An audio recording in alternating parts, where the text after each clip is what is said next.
Alright, what's going on, guys? Emilio back again, here to bring you another exciting theory on Dragon Ball Super. Today I will talk about the one above all, and how I am certain it is not Zeno. I do have evidence to support this, so get ready, this will be exciting.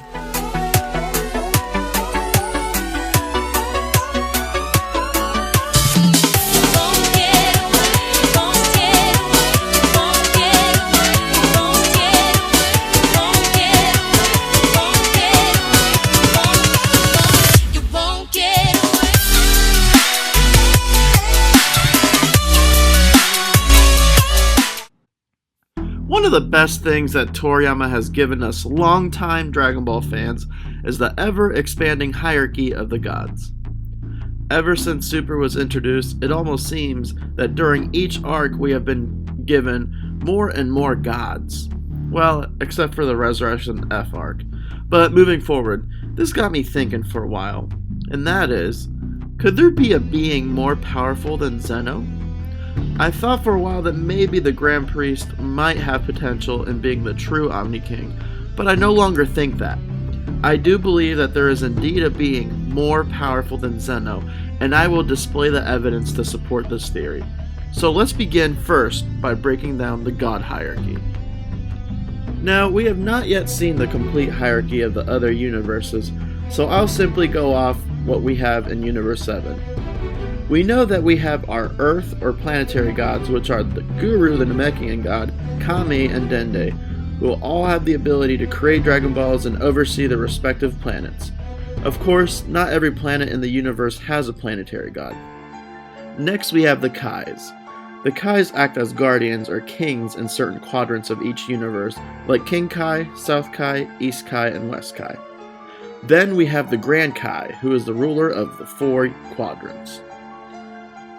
Moving up in the hierarchy, we have the Supreme Kais and MacLeodHitmans. The MacLeodHitmans were mentioned by Toriyama in an interview, so we will hopefully see them in the future. In my opinion, Zamasu did closely resemble the characteristics of a MacLeodHitman, so I think that he could be one, although it is still not confirmed. So the Supreme Kais oversee the entire universes, including the afterlife.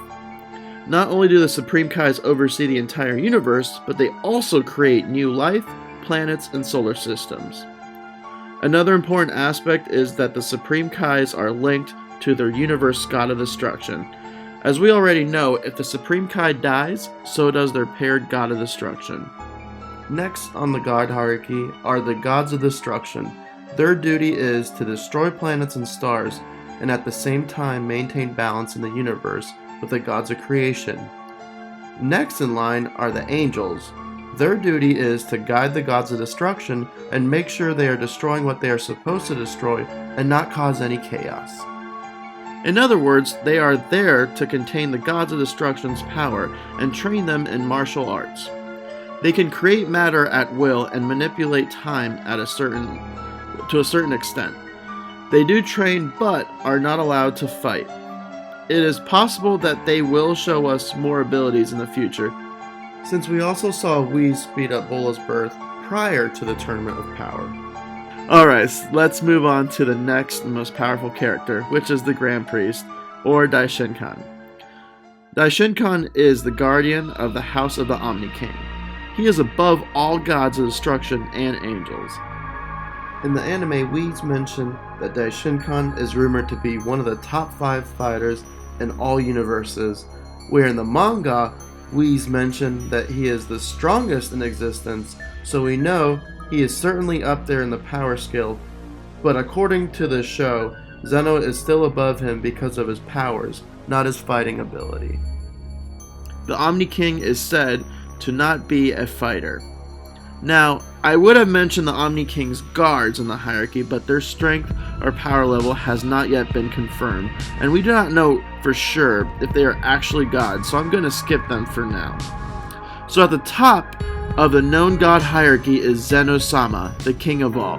He is the supreme ruler of all 12 universes, and in the past ruled over 18 before he destroyed the other 6. He is not a martial artist, but can destroy all universes at a blink of an eye. Zeno is also able to appoint gods of destruction as seen from the end of episode 41. Zeno nearly gave Beerus and Champa a heart attack when he made a joke about finding new gods of destruction to replace them since they were not doing their duty as destroyers. We would assume that Zeno is also the creator of all, but we have not seen him create anything yet. His character is more like a god of destruction, where he destroys anything he wishes to using his erasure technique or super Hakai-like energy, and relies on the help of his guardian angel to teach and show him things. So, a few questions come to mind. 1. Is the Grand Priest considered to be an attendant of Zeno, not like Zeno's guards, but more how Whis is an attendant to Beerus and how Vados is to Champa? And why would the ruler above all need guidance, not to mention bodyguards? Shouldn't he already know everything, and does a Grand Priest actually know everything? Well, let's dive into some evidence to answer these questions. Ideally, there should only be one all-powerful being, and the one above all should be able to create life like the Supreme Kais, be omniscient or all-knowing of his creations and of what is going on at all times, including all timelines, and be omnipotent, or in other words, have limitless power. From what we have seen, there are two Zenos that have childlike personalities and behaviors. The Zenos do not seem to know much and rely heavily on the Daishinkan to answer their questions. For example, in episode 91, the Zenos are gathered around the Grand Priest to view the statuses of the universes. The Omni-Kings do not know anything about the fighters and their status except for the Daishinkan.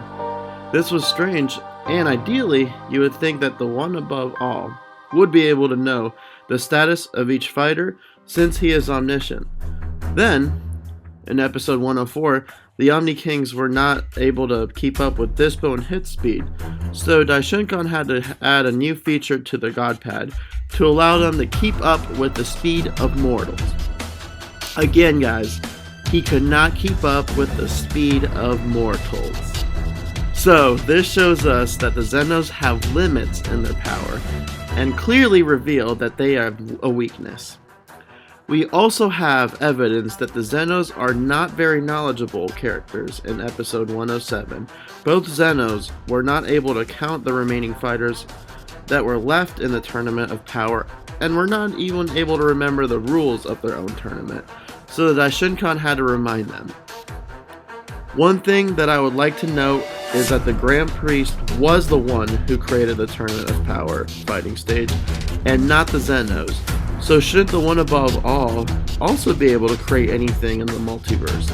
So far, we have not seen that characteristic in the Zenos. So looking at this evidence, we can clearly identify the Grand Priest as a guide for the Zenos, and the Zenos as the destroyer god. Or, I would like to think, the supreme ruler of all gods of destruction, since all of them have an erasure-like technique.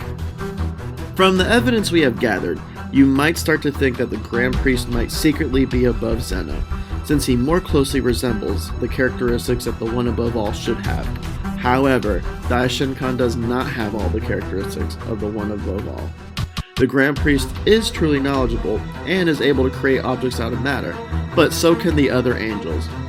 The one above all should be able to create life like the Supreme Kais, be omnipotent and omniscient. Before I move on to my theory, here's evidence that the Grand Priest does not know of everything. In episode 67, Goku brings the future Zeno to meet present Zeno. Once the Zenos get along, the Grand Priest asks Whis, "Whis-san, was this your idea?" And Whis replied, "No, it was Goku's." The Grand Priest responds, "I envy Universe 7. So this tells us that the Grand Priest is not omniscient.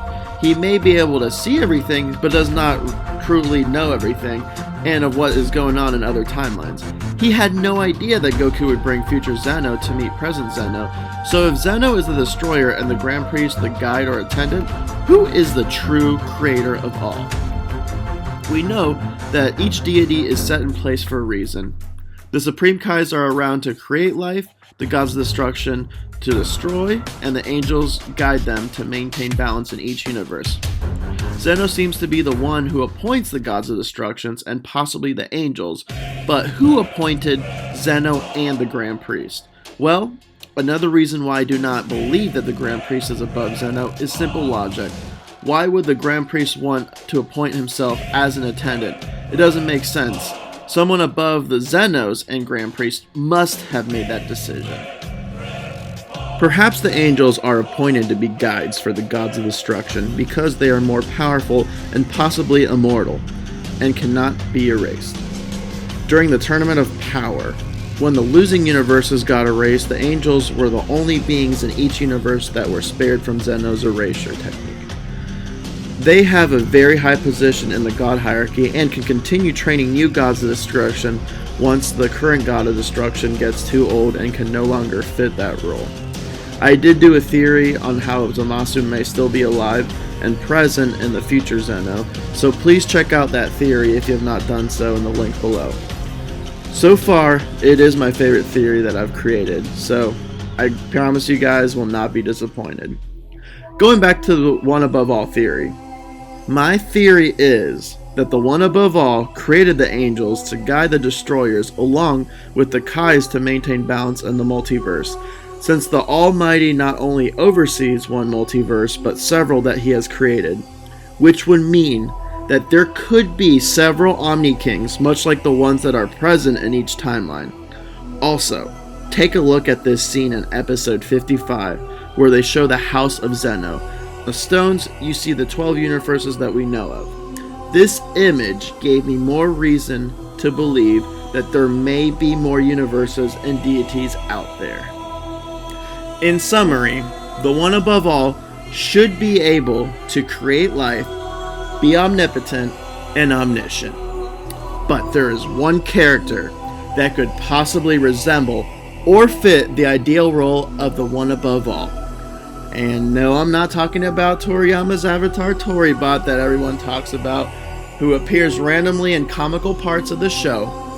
I am talking about the one and only, the character who we know little about, who has not yet appeared in the series, who is no other than the legendary Dragon God, Zalama.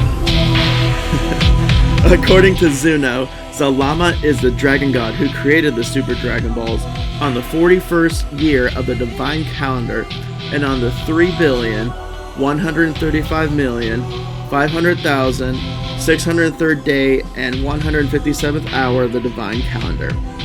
I have reason to believe that the Zalama fits this role since the show is essentially about him and his creation, the Super Dragon Balls.